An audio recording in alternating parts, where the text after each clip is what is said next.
नमस्कार, बहुत स्वागत है आपका संसद टीवी में और मैं हूं आपके साथ अमृता चौरसिया। आप देख रहे हैं आपके अधिकारों से आपको रूबरू करवाता शो, हमारा कार्यक्रम आपका कानून।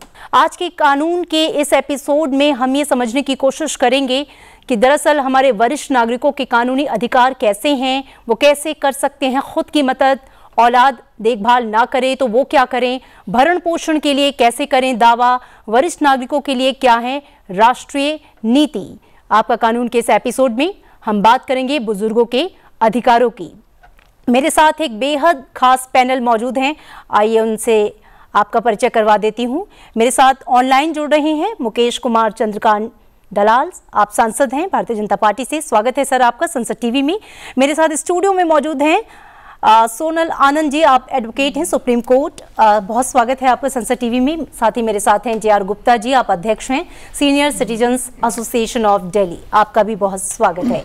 तो आइए चर्चा की शुरुआत करते हैं और सबसे पहले जो सवाल है मैं JR गुप्ता जी आपसे लेना चाहूँगी, क्योंकि आप उनके प्रतिनिधि के रूप में यहाँ पर उपस्थित हैं और जैसा कि आपने अभी बातचीत में बताया कि सिर्फ दिल्ली NCR में 80 लाख से ज़्यादा जो 80+ लोग हैं वो आपके एसोसिएशन से जुड़े हैं।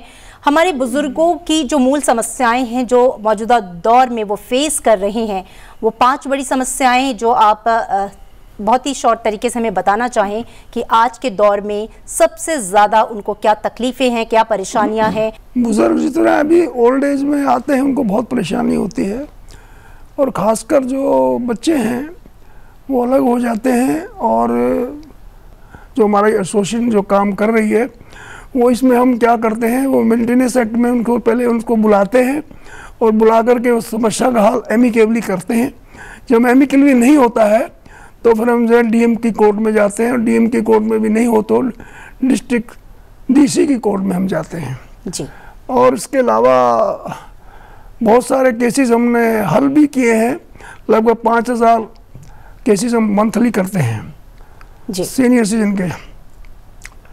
और मैडम बात ये है कि जो हमारा मेन एजेंडा है, ये आपका बहुत अच्छा सब्जेक्ट है आपने लिया है। हम आपका संसद टीवी का धन्यवाद भी करते हैं कि आपने बुजुर्गों का ये सब दिखाने के लिए किया है, बहुत अच्छा काम किया है। और मैं इसमें ये भी चाहता हूँ कि हमारे बुजुर्ग जो हैं वो एक धरोहर है राष्ट्र की। जी बिल्कुल, आपके पास लौटेंगे। हमारे साथ सोनल आनंद जी हैं। सोनल जी, आपसे हम समझना चाहेंगे कि जब हम legal rights of senior citizens की बात करते हैं तो हमारे पास और उससे पहले हम संविधान में भी जाना चाहेंगे कि संविधान में उसे लेकर क्या कहा गया है, जिसकी चर्चा हम पहले भी कर रहे थे, और एक्ट क्या कहता है उनके लीगल राइट्स को लेकर। एक्ट के बारे में कहना चाहूँगा बिकॉज गुप्ता जी ने मुद्दा इशू उठाया है, बहुत ही रेलेवेंट मुद्दा है और वो रोज़ हम देखते हैं ऐसे इश्यूज आते हैं। तो जो नया एक्ट बना है maintenance and welfare of parents and senior citizen act, उसके 2 पहलू हैं। एक पहलू है जो कि पारिवारिक है कि अगर बच्चे ख्याल नहीं कर रहे हैं क्या क्या एक सीनियर सिटीजन के राइट्स हैं, और दूसरा है जो सरकार पे भी काफ़ी चेंजेस किए गए हैं to ensure senior citizen live more peacefully in the twilight of the lifes. In terms of जो बच्चों के लिए चीज़ें रेलिवेंट हैं, एक बहुत इंपॉर्टेंट उसमें एक सेक्शन आया है जिससे एक माँ बाप अपने बच्चों से मेंटेनेंस क्लेम कर सकते हैं। अगर बच्चे उनको नेग्लेक्ट कर रहे हैं तो उनका हक है मासिक 10,000 रुपये तक की उनसे मेंटेनेंस कबूल कर पाना बच्चों से। एक ये बहुत इंपॉर्टेंट चेंज है। एक और बहुत इसमें अच्छा एक पहलू है उसका ये है कि अगर उनके साथ बच्चे रह के उनसे रहन सहन नहीं कर रहे ठीक से और वो घर माँ बाप का है तो उस एक्ट के तहत उस बच्चे को और अपनी अगर बच्चा शादीशुदा है उसकी फैमिली को भी घर से बाहर निकालने का आदेश वो DC वगैरह से मजिस्ट्रेट साहब से पा सकते हैं। एक और बहुत इंपॉर्टेंट मुद्दा उसमें उठा है जो कि बहुत यूज़ हो रहा है। कई बारी बच्चे माँ बाप से प्रॉपर्टी वगैरह अपने नाम लिखवा लेते हैं, गिफ्ट ले लेते हैं इन terms of love and affection. जब गिफ्ट हो जाता है उसके बाद बच्चे माँ बाप का ख्याल रखना बंद कर देते हैं। इस एक्ट के तहत एक बहुत ही अच्छा प्रोसीजर प्रोवाइड किया गया है कि अगर एक माँ बाप ने अपने बच्चों को गिफ्ट किया है प्रॉपर्टी का, उस गिफ्ट को वो नलिफाई कर सकते हैं, सेट असाइड कर सकते हैं और प्रॉपर्टी उनके नाम वापस घोषित कर दी जाएगी। ये एक बहुत बड़ा चेंज किया गया है जिससे कि कल को अगर पेरेंट्स का निगलेक्ट होता है बाद में तो उनका एक हक है, उनके पास एक राइट है अपने बच्चों के खिलाफ जाके DC साहब से DM साहब से इन्फोर्स करवाने का। इसके अलावा अगर हम देखें कि इन टर्म्स ऑफ दी सामाजिक जो चेंजेस किए जा रहे हैं इन terms of the changes by the government, section 19 provide करता है कि हर ज़िले में ओल्ड एज होम प्रोवाइड किया जाए जिसमें 150 लोग रह सकते हैं, उनको फैसिलिटी प्रोवाइड की जाएंगी और ये हमारी सरकार काफ़ी अच्छे से कर रही है। हर ज़िले में प्रोवाइड किए जा रहे हैं ओल्ड एज होम। उसके अलावा धारा 20 के अंतर्गत जितने भी प्राइवेट, सेमी प्राइवेट और गवर्नमेंट एडेड अस्पताल हैं वहाँ पे सीनियर सिटीजन का मुफ्त इलाज होना चाहिए, वो भी एक प्राविधान है जिस पे अब अमल किया जा रहा है। तो बहुत चेंजेस लाए गए हैं इस एक्ट के द्वारा जिससे हमारे सीनियर सिटीजन को बहुत सहूलियत मिल सकती है। जी बिल्कुल, एक्ट से जुड़ी हुई तमाम और बातें भी आपसे आगे विस्तार से समझेंगे, लेकिन चर्चा में मैं शामिल करना चाहूँगी मुकेश कुमार चंद्रकांत दलाल जी को। सर, जो maintenance and welfare of parents and senior citizen act है, क्या आप समझते हैं कि ये एक ट्रांसफॉर्मेटिव रिफॉर्म है हमारे सीनियर सिटीजन्स के राइट्स को एड्रेस करने के लिए? और संसद में जिस तरीके से समय समय पर कई बार आप लोग जनप्रतिनिधि होने के नाते बहुत सारी आवाज़ें उठाते रहते हैं, तो बुजुर्गों की समस्याओं को लेकर किस तरह के मुद्दे अक्सर आपने देखे हैं जो संसद में भी उठाए गए हों और जिसको एड्रेस किया गया हो? Parents and Senior Citizen Act 2023 is one of the most sensitive and most effective act the NDA BJP government has ever passed, क्योंकि मोदी जी ये सीनियर सिटीजन और सीनियर मोस्ट सिटीजन के साथ बहुत ही संवेदनशील है। तो इस कानून में काफी इनके लिए प्रावधान किए गए हैं ताकि सीनियर सिटीजन अपने हक के लिए लड़ सके, अपने हक के लिए मांगनी कर सके। और इसमें जो 23 नंबर की जो क्लोज डाली है, वो 23 नंबर की क्लोज, 23 नंबर की जो क्लोज है वो बहुत ही इफेक्टिव है। ये that if you have named your property in the name of your children or anybody else, and if they are not giving maintenance to the parents or to the senior citizen, then they can claim back that property. This is the most important provision that has been made in the act. Apart from this, Modi government has also introduced senior most citizen के लिए एक जन आरोग्य केंद्र में जो भी बीमा कंपनियां 70 लाख से 70 की उम्र से किसी को बीमा नहीं देती है, और people need treatment, health care. तो मोदी जी ने 70 के ऊपर के आयुष्य के लिए भी 5 लाख का बीमा आयुष्मान कार्ड में इंट्रोड्यूस किया, और साथ में गुजरात स्टेट गवर्नमेंट ने भी 5 लाख अपने और से रखे। तो गुजरात में 10 लाख तक का मेडिकल सुविधा है आयुष्मान कार्ड अंतर्गत, ये लोग सीनियर सिटीजन लोग ले सकते हैं। जी बिल्कुल, आपके पास लौटेंगे।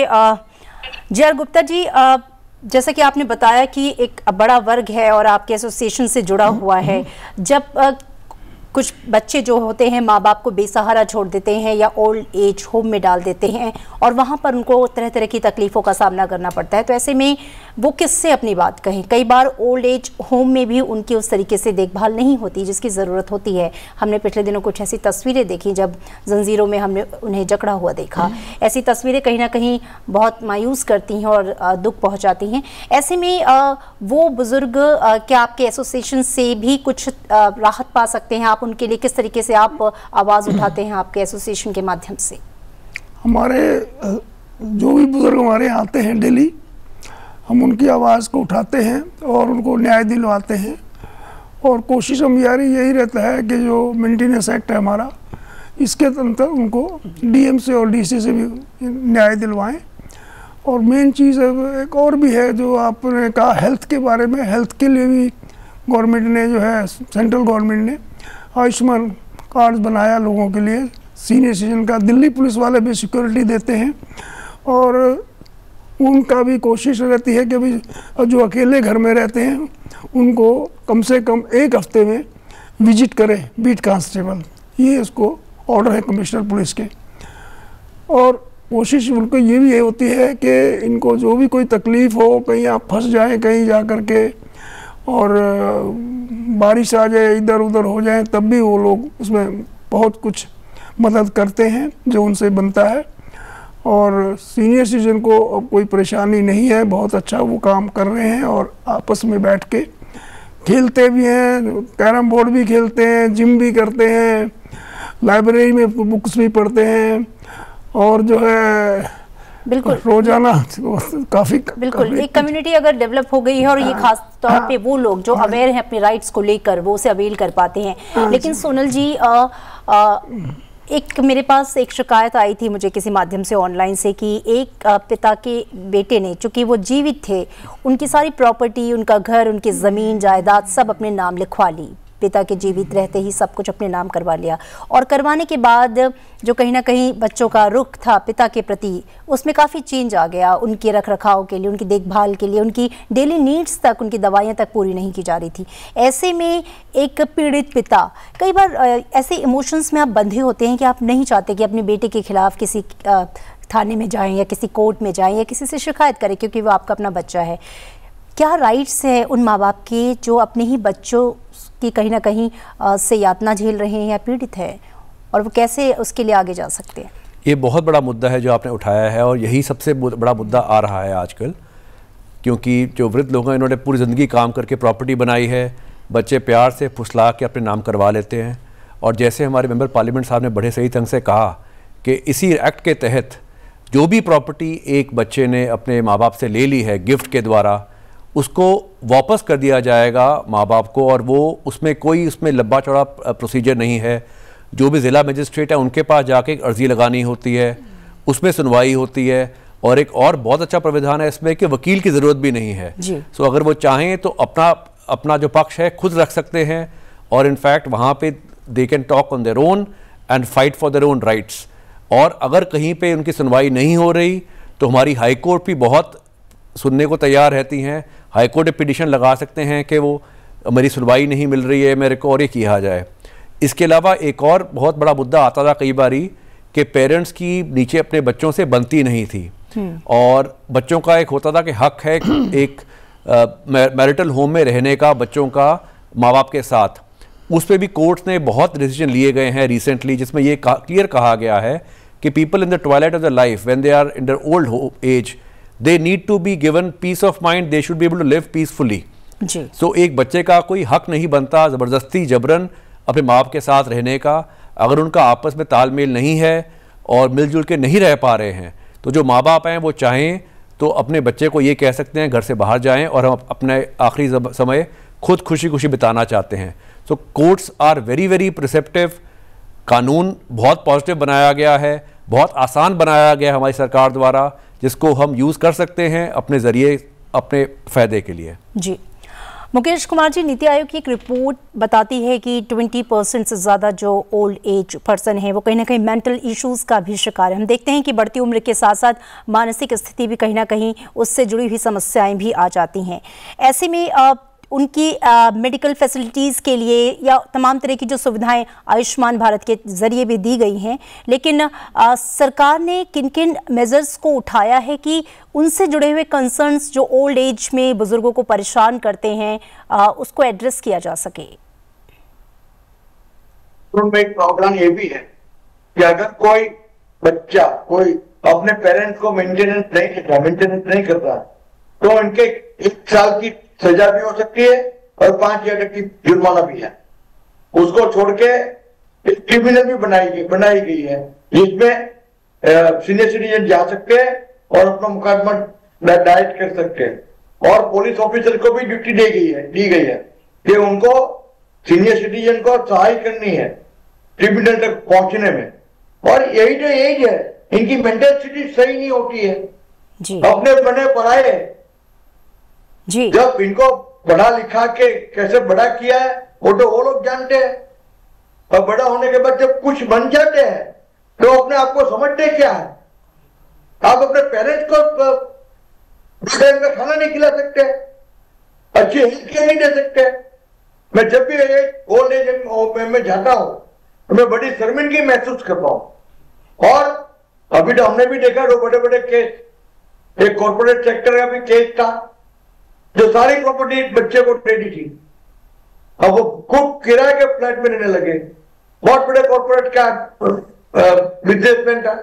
और वैसे हमने भी देखा नोएडा के पास कहीं यूपी में ओल्ड एज में 50 लोगों को रखे गए थे और सागर से बांध के रखे गए थे।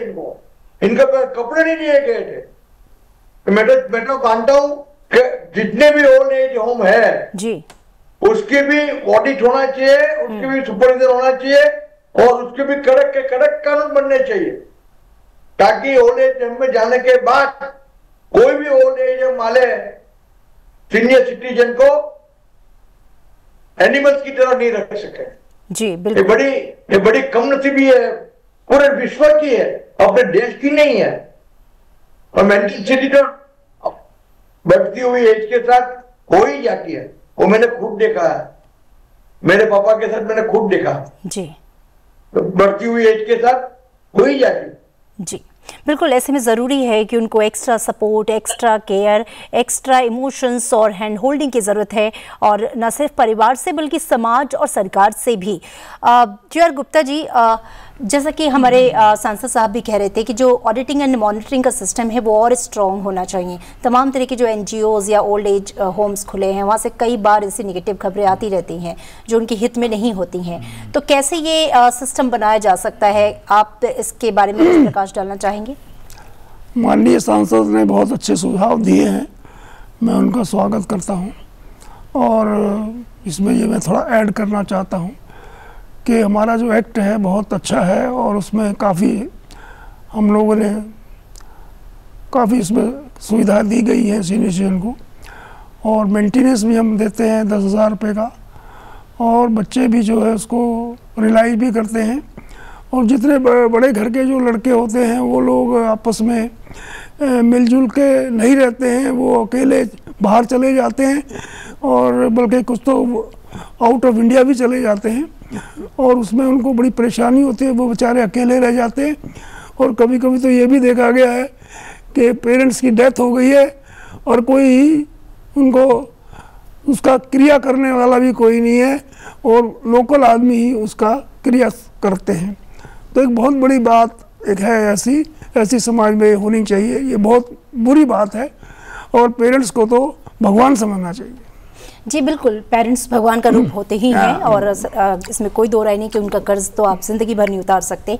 सोनल जी, हम पहले चर्चा भी कर रहे थे कि अवेयरनेस बहुत ज़रूरी है। बुज़ुर्ग जो हमारे पेरेंट्स हैं या जो बुज़ुर्ग लोग हैं उन्हें पता हो कि उनके राइट्स क्या हैं, और राइट्स के साथ साथ उनकी ये जागरूकता हो कि अगर उनके साथ कुछ गलत हो रहा है, भले उनके बच्चे ही कर रहे हैं तो क्या हुआ, लेकिन उनको अपने अधिकारों की रक्षा करनी है।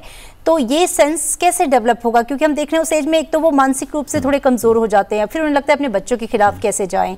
तो जो फ्री लीगल एड्स भी उनके लिए मुहैया कराया जा रहा है। आप कैसे बताएंगे कि जागरूकता के क्षेत्र में हम कैसे और कदम उठा सकते हैं, क्या क्योंकि उनकी अवेयरनेस बढ़े और फ्री लीगल एड जैसी जो सुविधाएं हैं वो उन तक पहुंचे? इसमें मेन जो आप कह रहे हैं दिक्कत यही है, कानून है, फैसिलिटीज़ हैं, पर अवेयरनेस नहीं है। क्योंकि हमारा जो सीनियर सिटीजन उनका क्वांटिटी नंबर बढ़ रहा है। As per United nation census अभी जो हमारे 11% है 60 साल से ऊपर, 2050 में वो 20% Indian population will be more than 60 years of age, because with advancing technologies life span is increasing. So awareness के लिए सबसे ज़रूरी तो ये है, जैसे गुप्ता जी संस्थाएं हैं, जैसे पार्क हैं, गार्डन हैं, वहाँ जाके जो NGO बने हुए हैं वहाँ जाके एजुकेट किया जाए, कैंप्स लगाए जाएँ कि क्या उनके अधिकार हैं। उसके अलावा court in the court complexes, that all the court complexes have a legal aid cell. So अगर किसी भी सीनियर सिटीजन को तकलीफ है तो अगर वो आते हैं कोर्ट में, उनकी सुनवाई हमेशा की जाती है। यहाँ तक कि हमेशा एक लॉयर साहब बैठे होंगे वहाँ पे, और एक लीगल सेल में देल बी इंचार्ज ऑल्सो, जज इंचार्ज ऑल्सो, जो उनको सही लीगल राय भी देगा, और ज़रूरत पड़ेगी तो फ्री लीगल काउंसिल भी मिलेगा। तो उनको आज की डेट में किसी भी सीनियर सिटीजन को कानूनी अगर कार्रवाई करनी है, उसके लिए अगर उसके पास पैसे नहीं हैं, उसमें कोई तकलीफ नहीं है, वकील उसको मुफ्त में प्रोवाइड किया जाएगा। हमारी सरकार ने बहुत अच्छी स्कीम बना रखी है, उसमें कोई आपत्ति नहीं है। पर बात वहीं आ जाती है उनकी एजुकेशन, उनकी अवेयरनेस बढ़ाने के लिए। उसमें कुछ एडवर्टाइजमेंट, जैसे आपका ये आपके प्रोग्राम के जरिए बहुत एजुकेशन होगी, बिकॉज आज की डेट में टीवी वगैरह ही बेस्ट जरिया रह गए हैं, प्रिंट मीडिया तो बहुत कम रह गया है। बिल्कुल बिल्कुल, आपने सही कहा, अवेयरनेस बढ़ाने की ज़रूरत है। और अगर आप खुद नहीं भी जा सकते तो आप अपने किसी रिश्तेदार के माध्यम से भी अपने कंसर्न को आप कोर्ट तक ले जा सकते हैं, और फ्री लीगल एड की जो सुविधा है वो आपके लिए है। मुकेश जी, मैं आखिरी सवाल आपसे करना चाहूँगी क्योंकि वक्त अब कम है। जो अवेयरनेस की बात हो रही है कि बुज़ुर्गों को उनके अधिकारों के बारे में ज़्यादा से ज़्यादा जानकारी हो, ऐसे में एक जनप्रतिनिधि होने के नाते आप क्या समझते हैं कि आप किस तरह के कदम उठा सकते हैं, सरकारें किस तरह का कदम उठा सकती हैं जो ताकि हर जगह, हर स्टेट पे, हर ब्लॉक पे, हर कम्युनिटीज़ में इस तरह की अवेयरनेस फैले, ना सिर्फ बुजुर्गों में बल्कि उनके बच्चों में भी, कि अगर हम अपने पिता के भरण पोषण ठीक से नहीं कर रहे हैं, जो उनकी जिम्मेदारी है, तो उनके खिलाफ कानूनी कार्रवाई हो सकती है। आपने बड़ा अच्छा हुआ सवाल पूछा, क्योंकि अब तो बड़े बड़े शहरों में सीनियर सिटीजन के एसोसिएशन बहुत सारे बन गए हैं। मेरे सूरत में भी सीनियर सिटीजन के बड़े बड़े एसोसिएशन है, एरिया वाइज भी है। तो मैं समझता हूं कि भगवती तंत्रा कलेक्टर द्वारा ऐसे कार्यक्रम आयोजित करने चाहिए that are design only for senior citizen. तो इसमें ये कानून की पूरी इंफॉर्मेशन सीनियर सिटीजन को दी जाए, सेमिनार अटेंड किए जाए, वरना आयोजित किए जाए, वर्कशॉप आयोजित किए जाए सिर्फ और सिर्फ सीनियर सिटीजन के लिए, ताकि सीनियर सिटीजन को पता चले कि इनके राइट्स क्या। और मैं तो इस बात के माध्यम से सब सीनियर सिटीजन को अपील भी करना चाहता हूं कि आप कभी भी अपनी प्रॉपर्टी अपने बच्चे के नाम पे अपने जीते जी ट्रांसफर मत करें।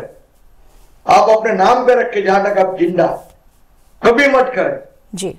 और जो बच्चे अपने पेरेंट्स को संभाल नहीं सकते हैं, ये बच्चे घोर अपराध कर रहे हैं, घोर पाप कर रहे हैं, ऐसे बच्चे को जीने का कोई अधिकार नहीं है। जी बिल्कुल, बहुत शुक्रिया हमसे बातचीत करने के लिए मुकेश जी आपका, आपने बहुत अच्छे से प्रकाश डाला। और सोनल जी, मैं चाहूंगी कि आप एक क्लोजिंग रिमार्क दें। इस चूंकि एक बहुत ही सेंसिटिव मुद्दा है, यहाँ पे इमोशंस भी जुड़े हुए हैं, यहाँ रिश्ते भी जुड़े हुए हैं, यहाँ कानून भी जुड़ा है, यहाँ अधिकार भी जुड़े हैं। मेरा क्लोजिंग रिमार्क में यही नज़रिया रहेगा कि जो हमारे सीनियर सिटीजन्स हैं वो हमारा ही एक सबसे बड़ा स्ट्रेंथ है हमारी कंट्री की। उनकी एजुकेशन, जो उनका एक्सपीरियंस है, all the youngsters, everybody, we should be up giving them respect, उनका हम ख्याल करें। और कानून तो हैं, बट कानून की ज़रूरत नहीं पड़नी चाहिए। हमारा जो संस्कार रहा है, हमारा धर्म है, जो हमारे संस्कार सिखाते हैं कि जो हमारे बड़े हैं उनका ख्याल किया जाए, वही करना चाहिए हमें। जी बिल्कुल। क्लोजिंग कमेंट अजय गुप्ता जी आपकी तरफ से। मैं तो सिर्फ ये कहूँगा जी, बच्चों को कभी, पेरेंट्स को कभी भी जो है बच्चों के नाम प्रॉपर्टी नहीं ट्रांसफर करनी चाहिए, उनको गिफ्ट डीड कर दे ताकि वो सारी उम्र उनके बीच में रहे और सारा होल्ड उनका रहे। तो ये मैं चाहता हूँ। जी, आपने भी एक सही सलाह दी। थैंक यू सो मच आप दोनों का इस महत्वपूर्ण चर्चा पे बातचीत करने के लिए। और जो जन जागरूकता हम फैलाना चाहते हैं, हम उम्मीद करते हैं कि हमारे इस कार्यक्रम के माध्यम से जो हमारे बुजुर्ग हैं या जो उनके साथ रहने वाले लोग हैं, उन्हें भी पता चले कि बुजुर्गों के अपने राइट्स हैं और उन्हें वो अवेल कर सकते हैं। सरकार ने एक्ट इसके लिए बाकायदा पास किया हुआ है और तमाम तरह के कानून आपके लिए, even free legal aid service आपके लिए खुली हुई है। तो आपके अधिकार क्या हैं, आप कैसे उसे यूज़ कर सकते हैं, कैसे कानून आपकी मदद कर सकता है, आप अपनी हिफाजत, अपनी सुरक्षा कैसे करें, तमाम इन सवालों के जवाब के लिए आप लगातार हमारा ये कार्यक्रम देख सकते हैं, आपका कानून। फिलहाल इस एपिसोड में इतना ही। इस एपिसोड को आप संसद टीवी के तमाम यूट्यूब चैनल पर देख सकते हैं। फिलहाल दीजिए इजाजत, नमस्कार।